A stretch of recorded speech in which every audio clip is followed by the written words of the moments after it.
ماں ماں کے جو قریب ہوتے ہیں دشمن بھی ان کے حبیب ہوتے ہیں۔ ماں جن کے پاس ہوتی ہے وہ لوگ کہاں غریب ہوتے ہیں۔ ماں جن کی زندہ ہوتی ہے وہ بہت خوش نصیب ہوتے ہیں۔ اللہ تعالیٰ سب کی ماں کو سلامت رکھے، آمین ثم آمین۔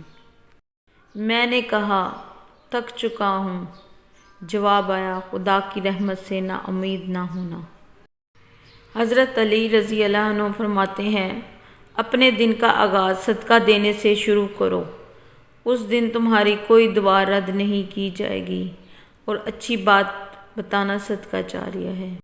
خوشحالی لانے والی 7 چیزیں: قرآن پاک کی تلاوت، نماز کی پابندی، اللہ کا شکر کرنا، مجبور کی مدد کرنا، گناہوں سے توبہ کرنا، عزیزوں سے اچھا سلوک کرنا، صبح کے وقت سورہ یاسین اور شام کے وقت سورہ واقعہ کی تلاوت کرنا۔